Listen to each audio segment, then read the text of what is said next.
ఈ రైస్ మిల్లులు ఉంటాయి కదా, ఈ రైస్ మిల్లులకు సంబంధించి కూడా ఈ డీలర్లు ఉంటారు. వారు ఏం చేస్తున్నారంటే ఈ ప్రభుత్వానికి పంపించాల్సినటువంటి రైస్ మిల్లులకు సంబంధించి వాటిని తప్పుదారి పట్టించడం, పక్కదోవ పట్టించి సో అక్రమాలకు పాల్పడుతూ ఉన్నారంటే దాదాపు 600 కోట్ల పైగా కూడా మరి ఒక్కరోజు 100 కోట్ల పైగా కూడా మరి తనిఖీ చేసిందట అధికారులకు సంబంధించి. ఒకసారి దానికి సంబంధించినటువంటి వార్త మనం చదువుదాం. 600 కోట్లు దాటిన మరి ధాన్యం అక్రమాలు, ఒక్కరోజే 5 మిల్లుల్లో 106 కోట్ల అవకతవకలు గుర్తింపు చేసిరట. తనిఖీలకు సంబంధించి మిల్లర్ల నుంచి కూడా ఒత్తిళ్లు జరుగుతున్న పరిస్థితి కనిపిస్తూ ఉన్నదట. అయితే రాష్ట్ర వ్యాప్తంగా రైస్ మిల్లర్లో విజిలెన్స్ అండ్ ఎన్ఫోర్స్మెంట్ అధికారులు కూడా తనిఖీలు చేసిన కొద్దీ అక్రమాలు బయటపడుతున్నాయి. జూలై 20న మరి మొదలైనటువంటి తనిఖీలు మధ్యలో 2 రోజులు మినహాయించారట. దాదాపు పక్షం రోజులుగా అంటే దాటిగా కూడా చాలా రోజుల నుంచి కొనసాగుతూ ఉన్నాయి. ఇప్పటి వరకు కూడా బయటపడినటువంటి ధాన్యం అక్రమాల విలువకు సంబంధించి కూడా 600 కోట్లు దాటినట్లు కూడా సమాచారం అందుతుందట. ఇందులో ఒక్క మంగళవారం రోజు అంటే ఆగస్టు 4న మరి మంగళవారం రోజే 5 రైస్ మిల్లుల్లో ఏకంగా మరి దాడులు చేశారట. అక్కడ 106 కోట్లు అక్రమాలని మరి గుర్తించినట్టుగా తెలుస్తోంది విజిలెన్స్ అధికారులు. రోజుకు మరి 5-6 జిల్లాల్లో కూడా మిల్లులపైన కూడా దృష్టి సారించినట్టుగా తెలుస్తున్నది. మరి సీఎంఆర్ కస్టమ్ మిల్లింగ్ రైస్ సంబంధించి కింద కూడా ప్రభుత్వం ఇచ్చినటువంటి ధాన్యానికి తిరిగి బీజం ఇవ్వాల్సినటువంటి మిల్లర్లలో కూడా కొందరు సరుకులను అమ్మేసి దాని మీద కూడా స్థిరాస్తి ఇతర వ్యాపారాల్లో కూడా పెట్టుబడులు పెడుతున్నారట. సో ఈ అక్రమ దందా చాలా సంవత్సరాలుగా కొనసాగుతున్నది. విజిలెన్స్ తనిఖీల్లో కూడా రైస్ మిల్లర్లు బెంబేలెత్తిపోతున్నారని తెలుస్తున్నది. ఎమ్మెల్యేలు, స్థానిక ప్రజాప్రతినిధుల ద్వారా కూడా విజిలెన్స్ ఉన్నతాధికారులకి మరి ప్రభుత్వంలో ఉన్నతాధికారులకు కూడా ఫోన్లు చేస్తూ కూడా సోదాలు అలంపాటుగా కూడా ఒత్తిడికి తీసుకొస్తున్నారని కూడా తెలుస్తూ ఉన్నది. 2 మిల్లర్లలోనే 95 కోట్లు అంటే ఒక్కసారి చూడొచ్చు ఇక్కడ ఎంత పెద్ద ఎత్తున అవినీతి జరుగుతూ ఉన్నదనేది. జగిత్యాల జిల్లా మొగిలిపేటలోని ఐఆర్ఎస్ అగ్రో ఇండస్ట్రీస్ రైస్ మిల్లులో కూడా 45 కోట్ల విలువైనటువంటి దాదాపు 18,613 టన్నుల ధాన్యం కనిపించలేదనేది మరి విజిలెన్స్ అధికారులు గుర్తించినట్లుగా సమాచారం.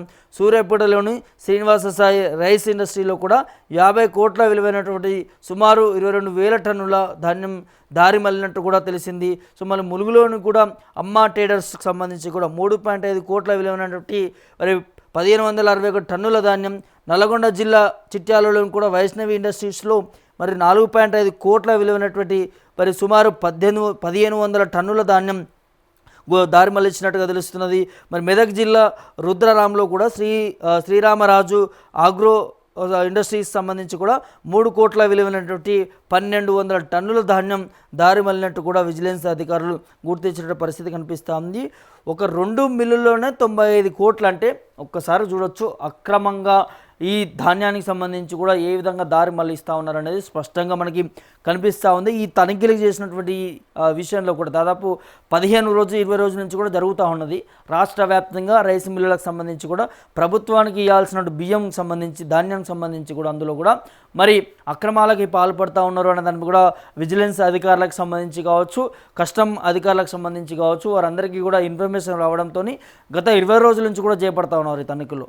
సో ఇవాల్టి వరకు కూడా చూస్తే కూడా 600 కోట్లు అంటే ఎంత పెద్ద అవినీతి, ఎంత పెద్ద స్కామ్ జరుగుతూ ఉందనేది స్పష్టంగా అందులో కనిపిస్తూ ఉన్నది. సో ఆ రైస్ మిల్లులకు సంబంధించి వారందరినీ కూడా మరి క్లోజ్ చేస్తున్న పరిస్థితి కనిపిస్తూ ఉంది. బ్యాన్ చేస్తున్నటువంటి నేపథ్యం చూస్తున్నాం. వారిపైన కూడా క్రిమినల్ కేసులకు సంబంధించిన దాని మీద కూడా వేస్తూ ఉన్నారనే దాన్ని కూడా మనకి వార్త అయితే అందుతూ ఉన్నది. సో దీనికి సంబంధించి కూడా అంటే రాష్ట్ర ప్రభుత్వానికి రావాల్సినటువంటి ధాన్యాన్ని ఈ పక్కదారి పట్టించేటటువంటి వ్యవస్థలను కూడా ఎప్పటికప్పుడు నిఘా వేస్తూ స్థానికంగా ఉన్నటువంటి ఎమ్మెల్యేలు కావచ్చు, ప్రజాప్రతినిధుల సలహాలతోని కూడా వారి సలహా సూచనలతో కూడా వీటన్నిటి పరిస్థితి కూడా ఏరివేసేటటువంటి నేపథ్యం కూడా కనిపిస్తూ ఉంది. ఇక నుంచైనా మారండి నాయన, ఉదయం మారండి.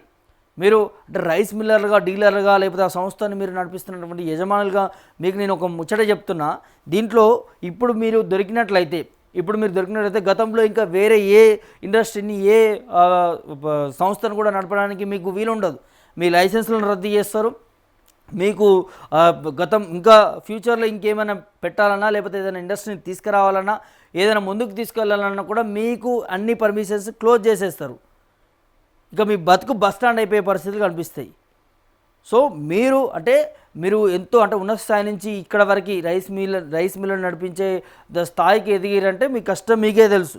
మరి అట్లాంటి పరిస్థితుల్లో ఇట్లాంటి అక్రమాస్తులకి పాల్పడుతూ ప్రజలకు అందాల్సినటువంటి ప్రభుత్వానికి ఇవ్వాల్సిన ధాన్యాన్ని కూడా మరి పక్కన పెట్టి వాళ్ళకి ఇంత అవినీతికి 600 కోట్లు అంటే ఎంత పెద్ద స్కామ్ ఇది. ఈ ములుగు జిల్లాలకు సంబంధించి ప్రాంతాల్లో కూడా చేస్తున్నారు అని అంటే ఎంత దారికి ఒడిగడతా ఉన్నారు ఈ మిల్లర్లకు సంబంధించి వారంతా కూడా. సో చాలా వరకు అక్కడక్కడ ఈ ధాన్యం కొరత ఏర్పడుతుండడంతో ఇట్లాంటి దానికి నిఘా పెట్టిరట అధికారులు. సో ఇక నుంచైనా ఎవరైనా కూడా ఈ అక్రమాలకు పాల్పడుతున్నటువంటి రైస్ మిల్లర్లు కావచ్చు, మరి యజమానులు కావచ్చు, వారందరూ కూడా అప్రమత్తంగా ఉండండి. ఇక నుంచైనా ఈ బుద్ధులు మానుకోండి, స్వచ్ఛందంగా పని చేసుకోండి, మిల్లులు నడిపించుకోండి, సంపాదించుకోండి. కానీ వాళ్ళ ప్రభుత్వానికి ప్రజలకు రావాల్సినటువంటి ధాన్యాన్ని కొల్లగొట్టి వేరే అక్రమంగా అమ్ముకొని డబ్బులు సంపాదించుకుంటున్నామంటే అవినీతిగా సంపాదించినటువంటి డబ్బు ఎక్కువ రోజులు నిలవదు. కష్టపడి చెమటోడ్చి సంపాదించిన డబ్బే మీకు దక్కుతుంది. ఇట్లాంటి వచ్చినప్పుడు ఆ ఆస్తులంతా కూడా ప్రభుత్వం ఆధీనంలోకి వెళ్తాయి. కాబట్టి ఇక చిప్ప చేతికి వచ్చేటటువంటి పరిస్థితులు కనిపిస్తాయి. జర భద్రం, జాగ్రత్త, మంచిగా పని చేసుకోండి. సో ఈ వీడియో చూస్తున్నటువంటి మీరు అందరూ కూడా ఈ రైస్ మిల్లర్ల వ్యవహార శైలికి సంబంధించి కూడా మీరు ఏమనుకుంటున్నారో, మీ అభిప్రాయాలు ఏంటనే దాన్ని కూడా కామెంట్ రూపంలో తెలియజేయండి.